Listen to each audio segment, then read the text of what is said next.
I used to think my life was exactly how it should be, structured, successful, settled. I was 34, married for 5 years to Julia, my college sweetheart. On the outside, we had it all. A beautiful home in the suburbs, stable careers, and plans for a future we had mapped out together. People called us the golden couple, the ones who made it work. I believed it too. At least, I wanted to. The cracks weren't sudden.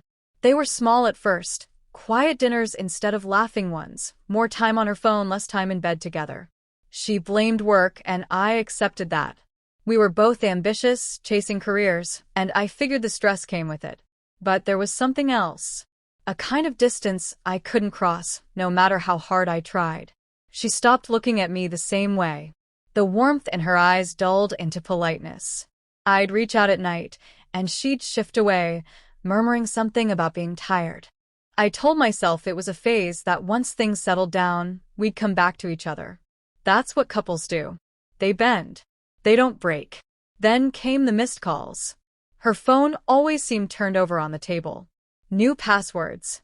Strange excuses. Just a work thing, she'd say, brushing me off when I asked who was texting her at midnight. I didn't want to believe what my gut was screaming at me. I gave her the benefit of the doubt so many times, I stopped keeping count. I didn't want to be the paranoid husband. But one Thursday evening, she said she was going out with friends from work, something casual.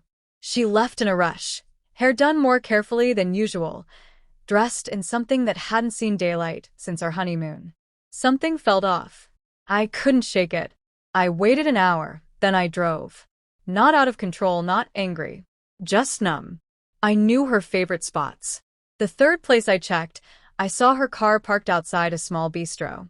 I parked a block away and watched through the front window. There she was, sitting across from a man I recognized. Daniel, her coworker. They were laughing, leaning close. Her hand touched his. Her face, the smile that used to be mine, it was his now. I didn't confront her there. I didn't burst in like a scene from a bad movie. I sat in my car until they walked out together. He opened the door for her, and she kissed him before getting in. It was quick, natural, practiced. I drove home in silence, hands shaking on the wheel. The house felt like a stranger when I walked in. Her framed photos mocked me from the walls. I sat in the dark for hours, listening to nothing, trying to figure out how 5 years disappeared without me noticing. The next morning I asked her. I didn't yell. I didn't beg. I just asked.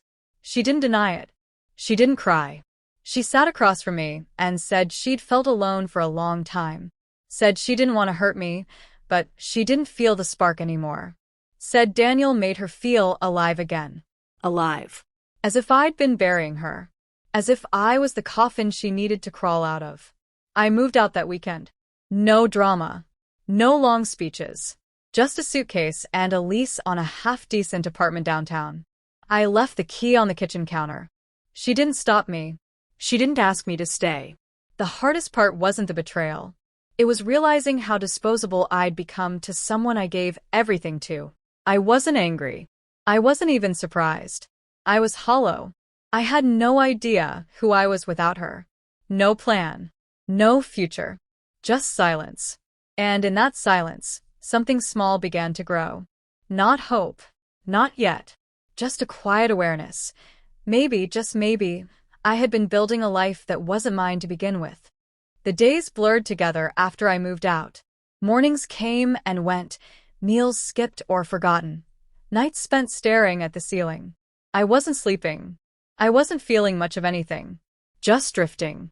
Work became background noise, something to keep the hours from swallowing me whole. I walked a lot. Nowhere special. Just walked. It felt better than sitting still. One evening, I ended up near a small bookstore tucked between a coffee shop and an antique store. I hadn't been inside before, but something about its quiet glow pulled me in. The air smelled like paper and old wood. No music, no noise, just the rustle of pages and soft footsteps. I wandered between shelves until I heard a voice. Not speaking to me, just cursing softly under her breath. I turned and saw her. Dark hair tied back, hoodie half-zipped, struggling to reach a book on the top shelf from her wheelchair. She was nearly there, fingertips brushing the spine. I stepped in, took the book down, and handed it to her. No fuss. No dramatic pause. Just a simple gesture. She looked up a little breathless and smirked. Thanks. I swear these shelves were designed by people over 6 feet tall, just to mock the rest of us. Her voice was confident, sarcastic, not what I expected. I nodded, managed a weak smile. Happy to help. She noticed the title and rolled her eyes. Honestly, I don't even like this author. Just need it for a book club I regret joining. That made me laugh, genuinely, for the first time in weeks. She introduced herself as Lena. I didn't say much, but something about her presence made me linger. She wasn't trying to impress anyone. No forced small talk. Just honest, casual, real. We ended up talking for a few minutes. Books, coffee, how the city was too loud but weirdly comforting. She made a joke about being a cliché, disabled girl in a bookstore with a sharp tongue and soft heart. I told her I'd take that over half the people I worked with. She snorted. After that day, I found myself going back to the bookstore more often. I told myself it was just coincidence, but it wasn't. I wanted to see her again. And she was usually there. Different hoodie. Same dry humor. Always reading something that didn't match the image people probably expected of her. We started having coffee after. Just across the street. No big deal. Not a date. At least, that's what I told myself. I wasn't ready for anything real. I was still sorting through the debris of my marriage, still haunted by late-night echoes of betrayal. But Lena didn't ask questions I wasn't ready to answer. She didn't pry. She let silence exist between us, without making it awkward.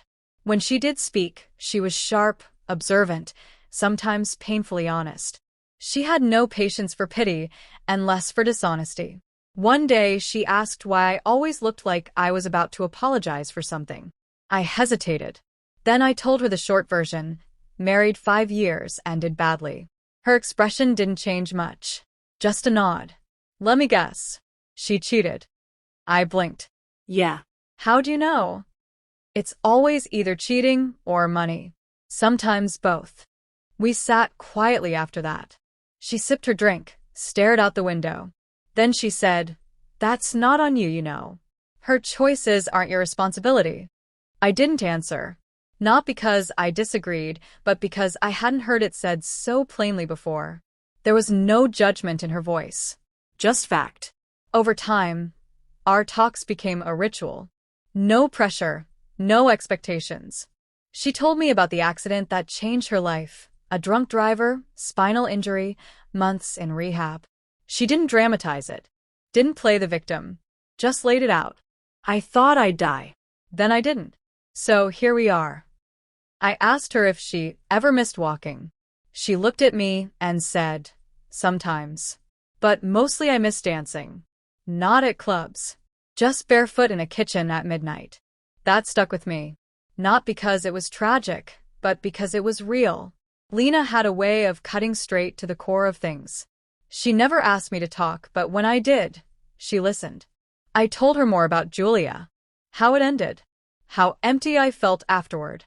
She didn't offer advice. Just nodded, said, "Yeah, that sucks." It was weirdly comforting. Most people rush to fix, to patch over pain with cliches. She didn't. She let it be what it was. Messy. Human. One evening, as we parted ways, she smiled and said, "You're different now. Not better, not worse. Just starting to show up again." I didn't know what to say to that. But I thought about it all the way home. And she was right. I didn't feel whole. I didn't feel ready. But for the first time in a long time, I didn't feel invisible. She invited me to a local reading night at a community center. I said no at first. I wasn't good with crowds, and I didn't know anyone. She just shrugged and said, "Suit yourself." But when Thursday came around, I went anyway. Something pulled me there, not the event, just her. I stood in the back, unnoticed, watching her speak in front of the small group. Confident. Charming. Her chair faded into the background. She wasn't someone in a wheelchair. She was just Lena, funny, unfiltered, alive. After the reading, we sat outside. I told her she was impressive. She rolled her eyes. Don't do that. Don't act like I'm some inspiration for existing. I hate that crap. I nodded. I meant you're impressive because you're you. That made her pause. She didn't say anything, but her eyes softened. We started spending more time together. Movies, walks, long talks. Still no labels, no pressure. But something was changing. I noticed how she looked at me when she thought I wasn't watching. The way her hand lingered near mine. I found myself laughing more, sleeping better, thinking less about Julia. Lena didn't fix me, but she made the silence less heavy. One night, after a late coffee, I walked her to her building. We stopped outside. The air was cold. She looked up and said, "You're scared, aren't you?" I didn't deny it. "I've already been broken once," I said. "I don't know if I've got another round in me." She leaned back. "I'm not asking you to dive in. I'm asking if you feel something real. Because I do." I didn't kiss her. I couldn't. Not then. I went home restless, caught between guilt and longing. My mind kept drifting to the way Julia used to touch me, then how she stopped. How Lena never forced anything, but still found a way to be close. It wasn't comparison. It was contrast. Days passed. I kept busy, or tried to, but I was distracted. Lena didn't text, didn't call. She'd given me space, like she always did. I realized I missed her, not just the laughs or the conversations, but the way she looked at me like I was worth something. Not for what I used to be, but for who I was now, bruised and uncertain. When I finally saw her again, she didn't say much. Just, "You look like hell." I smiled. "I missed you." She didn't smile back. "Then why did you run?" I shrugged. "Because this feels like something that could matter." "That's the point," she said. "You've been surviving." "I get it. But surviving isn't the same as living." She was right. I had been holding back, afraid that stepping forward meant letting go of the past. But maybe it was time. I took her hand. No words. Just held it. And she let me. The next week, we took a short trip outside the city. A small museum. Something quiet. I pushed her chair without asking, and she let me. She teased me about walking too slow. At one point, we ended up in front of a painting, two figures dancing in a kitchen. She stared at it for a long time. I asked her what she was thinking. "Nothing," she said. "Everything." We had dinner after, and on the way home, she asked if I wanted to come up. My heart stuttered. "I don't want to mess this up," I said. "Then don't," she replied. Simple as that. Inside, things were still simple. No rush. No forced passion. Just closeness. We talked until the early hours. She fell asleep mid-sentence, head tilted back. I sat beside her, watching her breathe, realizing I felt calm for the first time in months. The next morning, I made coffee. She laughed at how bad it was, but drank it anyway.